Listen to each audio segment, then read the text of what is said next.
Se o estado de riqueza é novo, você pensa que todo mundo sabe disso, mas ninguém sabe ou se importa se você é rico ou pobre, então caminhe nesse estado até que se torne natural. Muitas vezes alguém me diz: acho que os outros não entendem você. Foi-me feita esta pergunta. Quando você usa a palavra estado, não acho que os outros saibam o que você quer dizer, então você poderia, por favor, explicar isso? Esta noite tentarei. Dizem-nos: vocês são filhos do Altíssimo, todos vocês. Não apenas alguns, mas todos nós. No entanto, você morrerá como os homens e cairá em estados infinitos de consciência, pois estados são aqueles em que caem os filhos do Altíssimo. Um estado é uma atitude mental, um estado de experiência com um conjunto de crenças pelas quais você vive. Expressando sempre um estado, você se identifica com ele dizendo: sou pobre ou sou rico. Sou conhecido ou sou desconhecido. Sou desejado ou indesejado. Eu poderia continuar indefinidamente, porque existem infinitos estados nos quais um filho individual do Altíssimo pode cair. Blake fez esta declaração: a eternidade existe e todas as coisas na eternidade são independentes da criação, o que foi um ato de misericórdia. Por isso pode-se ver que não considero nem o justo nem o iníquo como estando num estado supremo, mas como sendo cada um deles estados de sono nos quais a alma pode cair em seus sonhos mortais do bem e do mal. Quando você se encontrar em um estado ou vir um outro aparentemente nesse estado, não o condene ou elogie, pois todos os estados existem e nenhum estado é maior que outro. Cada estado é uma atitude, um estado de experiência com um corpo de crenças que um filho individual do Altíssimo ocupa. E se isso é um filho individual do Altíssimo, então não somos irmãos da mais alta unidade. E não somos também membros do corpo último que é Deus Pai? Portanto, os estados em que caímos não podem prejudicar ou de forma alguma impedir o nosso eu imortal que caiu. Seu poder criativo não caiu voluntariamente. Foi a vontade de seu Pai que você, seu poder criativo, descesse e experimentasse estados.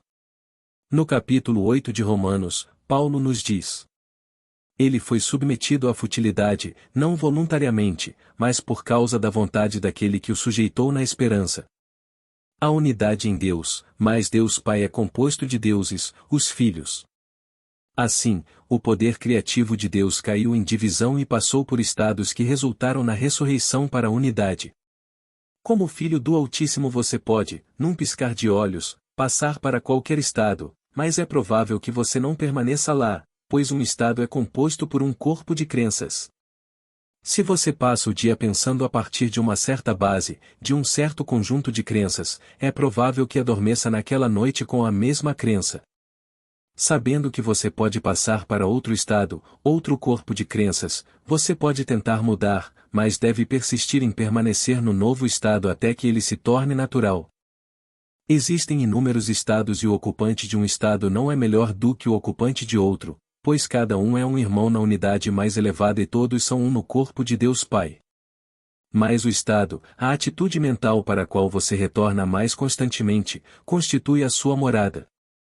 Se permanecer na autopiedade, expressará o estado, mas ao ocupar esse estado não será menos do que alguém que tem ambições de entrar na Casa Branca ou no Vaticano como Papa. O indivíduo que deseja um estado ambicioso não é maior nem menor que aquele que não sabe que está num estado e permanece sujeito a ele. Como você sai de um estado? Através da crença. Você deve acreditar na doutrina. Dizem a você: tudo o que você deseja, acredite que você recebeu e você receberá. Os preceitos de Cristo devem ser aceitos literalmente, pois serão cumpridos literalmente. Você pode acreditar no preceito de que acreditar que já recebeu seu desejo o trará à tona em seu mundo? Se sim, então esta noite você poderá mudar as coisas que estão acontecendo em seu mundo. E se você puder acreditar e se convencer de que as coisas são como você deseja que sejam, a ponto de realmente passar para a sensação de que são verdadeiras, elas serão sentidas e vistas em seu mundo. Você deve sentir que seus desejos já foram realizados, que já são verdadeiros, pois a verdade de qualquer conceito é conhecida pela sensação de certeza de que o pensamento é verdadeiro. Supondo que você não é o homem ou mulher que deseja ser, você saberá que realmente é pelo sentimento de certeza que isso inspira em você, pois se tiver certeza, agirá de acordo. Se você não agir, você não está convencido, pois Deus em você é a sua maravilhosa imaginação humana e Deus está sempre agindo. Você pode estar fisicamente incapacitado, mas está sempre agindo na sua imaginação, que é Deus, o Pai da sua vida. Por estados quero dizer atitudes mentais. O Novo Testamento começa. O tempo está cumprido e o reino dos céus está próximo, ou arrependa-se e creia no Evangelho. A palavra arrepender-se significa uma mudança radical de atitude. Sua atitude não precisa ser em relação ao outro, mas uma atitude em relação a si mesmo. Se você sente que não tem nada pelo que viver, você deve se arrepender, mudando radicalmente sua atitude a partir desse estado. Não se condene pelo estado em que você caiu. Se você não gosta, mude para outro. Não sinta pena de si mesmo, pois se fizer isso, você transformará esse estado em um hábito e permanecerá lá pelo resto de seus dias na Terra.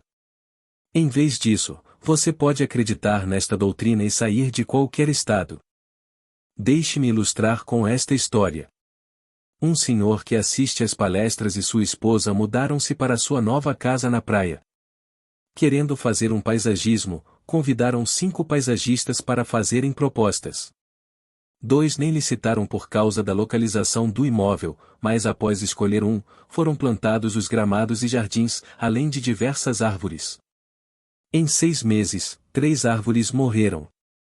Agora, em vez de ficar bravo e ligar para o homem, exigindo que as árvores fossem substituídas, meu amigo resolveu testar a imaginação. Então, enquanto estava sentado em seu carro, ele imaginou que estava encostado na única árvore saudável enquanto olhava para as 3 que pareciam estar mortas, mas agora estavam saudáveis e bonitas. Então, um dia, o paisagista chegou em casa perguntando sobre o jardim, principalmente as árvores. Parece que seus homens usaram muito nitrogênio no fertilizante, o que causou queimaduras nas raízes. Ao avistar as árvores, voltou na terça-feira seguinte e as substituiu gratuitamente. Esse mesmo senhor compartilhou comigo outra experiência, dizendo: outra manhã, a caminho do trabalho, passei por um prédio muito importante e disse a mim mesmo: gostaria de saber como seria trabalhar lá? Sem saber nada sobre a empresa, brinquei com a ideia de me oferecerem um salário fantástico e até imaginei ver meu nome na porta do escritório. Naquele mesmo dia, enquanto trabalhava, recebi um telefonema de uma agência contratada para ocupar os cargos executivos da empresa cujo prédio eu havia passado e cujo emprego eu acabava de imaginar. A agência estava ligando para perguntar se eu consideraria trabalhar para o cliente deles. Fiquei tão chocado ao perceber que a lei poderia funcionar tão rapidamente, mas agora sei que funciona. Você não precisa permanecer nesse estado se tiver cometido um erro. Você pode mudar de estado pela manhã, ao meio-dia e à noite, mas o estado ao qual você retorna com mais frequência constitui sua morada. É a partir daí que você vai viver e se perpetuar até avançar no pensamento. Como disse Blake: o carvalho é cortado pelo machado e o cordeiro é morto pela faca, mas sua forma eterna permanece para sempre e reproduz sua forma externa pela semente do pensamento contemplativo. O ser que você realmente é, desceu à fraqueza da carne, fazendo com que você experimente o estado em que está agora. Contemple outro estado, e o mesmo ser que trouxe a sua forma atual à existência irá restaurar e dar vida ao outro estado, o estado desejado. Ele continuará a fazer isso até que seu propósito seja cumprido. Esse propósito é seguir um certo padrão de volta à unidade do ser. Veja, no início fomos convocados. Não nos voluntariamos para cair nesses estados.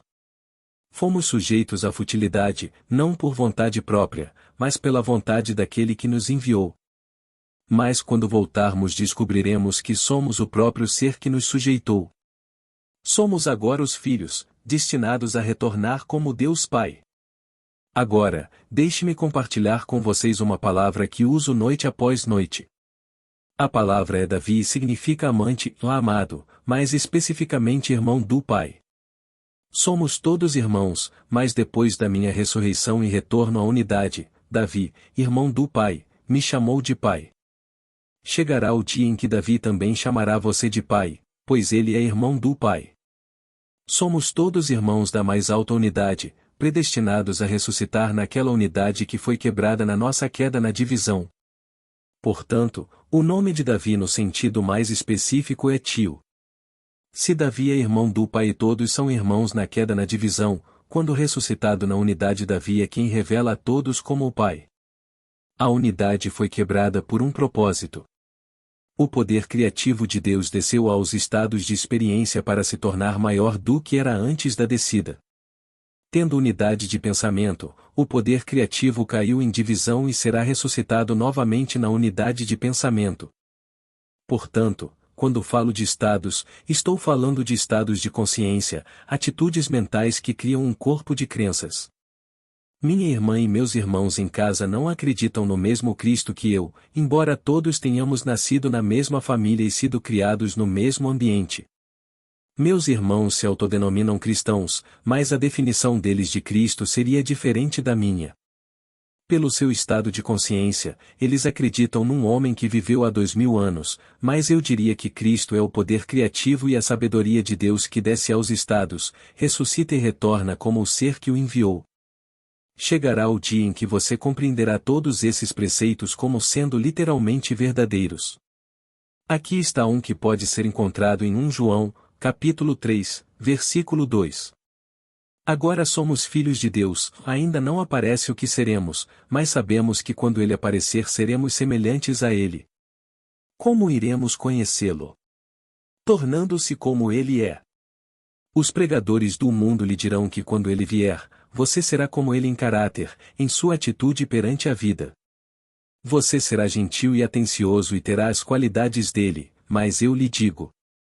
Você será como aquele que está no fundo da sua alma meditando sobre você. Isso eu sei por experiência.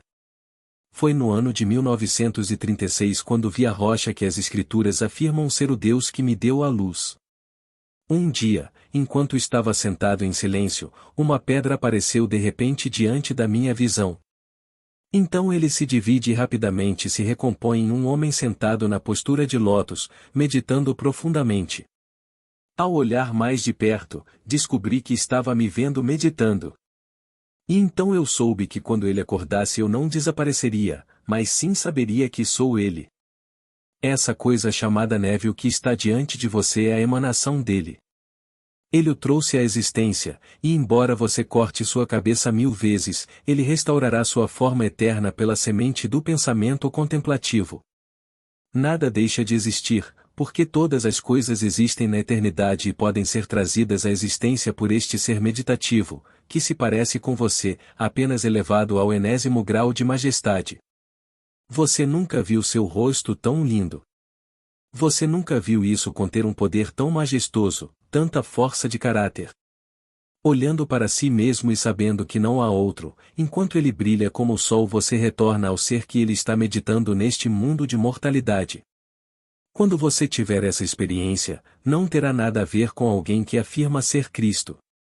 Você não permitirá que ninguém o detenha, pois quando o vir, você será igual a ele. Você já viu alguém neste mundo que seja exatamente como você? Seus filhos podem se parecer com você, mas se você colocar a foto de um deles ao lado da sua, saberá que são fotos de pessoas diferentes, não é? Ninguém tem as mesmas impressões digitais ou o mesmo odor que outro. Mas quando você encontrar a rocha que te gerou e o Deus que te deu a luz, você o conhecerá porque será igual a ele. Quando você vê esse ser no fundo da sua alma você está vendo aquele que desceu a esses estados, meditando. Você é sua emanação, seu reflexo desempenhando os papéis que ele sonha. E quando ele acorda de sua descida e começa a subir, você é ele. Não existem duas sementes de pensamento contemplativo nas profundezas da alma que sejam idênticas. Somos todos irmãos, e tendo sido submetidos, quando voltamos à unidade somos Deus Pai. Agora você vê quem a palavra Davi significa, o irmão do Pai. Deus Pai é meu irmão, que um dia ressuscitará e, levando-me de volta à unidade do ser, me chamará de Pai. Esse é Davi. Essa é a peça. Esse é o mistério da vida. Agora, voltando ao início. Tudo é um estado. Você pode ser qualquer homem, qualquer mulher que quiser quando compreender o mistério dos estados. Um estado é simplesmente uma atitude mental, um corpo de crenças, uma fase de experiência. Agora, não seja como a lua, que muda de um quarto, para meio, para 3/4, para cheio, ou a terra, que se repete continuamente, estação após estação. Você já percebeu que em determinadas épocas do ano o mesmo conjunto de circunstâncias acontece com você? Todos os anos faz muito calor na hora das férias ou você está sempre sem dinheiro na época do Natal? Ou que quando você come morangos você sempre tem erupções na pele? Todos estes são padrões criados no mundo dos estados em que todos vivemos. Existem infinitos estados e combinações de estados nos quais Deus, a sua maravilhosa imaginação humana, cai. Felizmente existe um limite, que surge quando a misericórdia infinita, que está dentro de você, e dá um passo além e desperta, e quando ele faz isso, você, já aquele que ele fez passar pelo tormento, e desperta, fortalecido pela descida a esses estados. E como você retorna, trazendo seus presentes que são resultado de suas experiências de viagem por esses estados. Você traz seus talentos, dos quais o maior é a arte do perdão, a capacidade de entrar e participar do oposto. Quando você vê alguém em desespero você consegue representá-lo para si mesmo como ele gostaria de ser visto. E você consegue se convencer de que o que vê é real? Na medida em que você estiver convencido, ele se tornará esse homem. Então você terá conquistado pelo perdão. Você o terá tirado de um estado e colocado em outro. Agora, todo ato de bondade é uma morte à imagem divina, pois em cada ato você se sacrifica. Tornando vivo o que você não quer mais ver, você morre para isso e vive no que quer ver, então toda gentileza para com o outro é uma morte à imagem divina. Ao representar os outros para mim mesmo e me persuadir de que eles são como eu gostaria que fossem, na medida em que estou convencido de que eles se tornarão isso, e quando o fizerem, eu morro para o que antes tornei vivo. Eu vivi no que pensei que fossem e então morri para esse pensamento. Eu fiz isso deliberadamente, então eu mesmo larguei. Eu tenho o poder de abandoná-lo e o poder de retomá-lo. Eu propositalmente entreguei minha vida ao que vi e levei-a ao que eu queria ver, ressuscitando assim outro, que sou eu mesmo, para um novo estado. Com que frequência devo fazer isso? 70 vezes 7 ou o tempo que for necessário para me convencer de que é verdade. Quando dou a minha vida por outro ele é meu irmão, pois temos o mesmo Pai. Como irmãos caímos em estados e nos ressuscitamos na unidade do Pai. Portanto, o maior talento, o maior desafio a superar, é a arte do perdão. Por perdão não quero dizer um acordo verbal, deixando a memória do que foi perdoado. Para perdoar completamente, devo esquecer completamente o acontecimento. Não importa o que foi dito, se você me perdoar você nem consegue se lembrar do que eu fiz ou disse. Disposto apenas a ver o que você quer ver, se você se convencer de que agora é o que deseja ser, você se esquecerá do que era antes. Isso é perdão. O verdadeiro perdão é o esquecimento completo. Blake nos diz: a arte de viver é esquecer e perdoar. Se você não perdoar completamente, você não pode esquecer, pois perdoar é mudar sua atitude em relação ao outro, e à medida que você muda, você esquece o que ele disse ou fez, deixando assim de mantê-lo no estado que o obriga a fazer o que fez. Enquanto estiver num estado, o homem deve desempenhar o papel que o estado dita, e o homem deve desempenhar todos os papéis. Deus, na sua infinita misericórdia, escondeu-nos os papéis que desempenhamos, porque o choque seria demasiado grande se víssemos os horrores que cometemos ao passarmos por todos estes estados. Veja, quando você cai em um estado você não pode deixar de agir a partir dessa premissa, e você pode cair em qualquer estado. Não estou dizendo que um estado está certo e outro errado. Estou simplesmente pedindo que você julgue todos os estados com amor. Se você estiver em dúvida, sempre faça o que é amoroso. Então você saberá que está fazendo a coisa certa. Se alguém vier até você e disser que quer um emprego, não pergunte como ele perdeu o emprego anterior ou simplesmente ouça-o dizer que agora tem um emprego maravilhoso. Faça isso e você o tirará do estado de desemprego e o colocará no estado de empregado remunerado. Recomendo que você use seu maravilhoso poder criativo e mova-se deliberadamente para o estado de sua escolha. Faça isso agora, ocupando o estado por tempo suficiente para que pareça natural.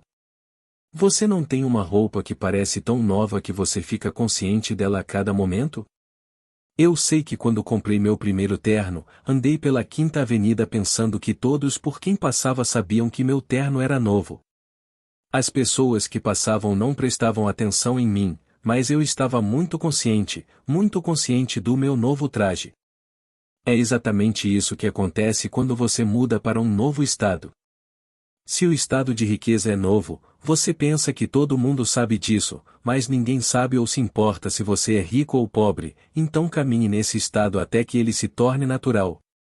No momento em que o sentimento é natural, a riqueza é sua. Paguei $30 pelo meu primeiro terno. Hoje um terno me custa $200, mas independente do custo, quando o terno é novo eu fico sabendo disso. Mas deixe-me usá-lo por tempo suficiente para que pareça natural e não terei mais consciência disso. O mesmo se aplica a um estado. Você pode desejar o estado de fama.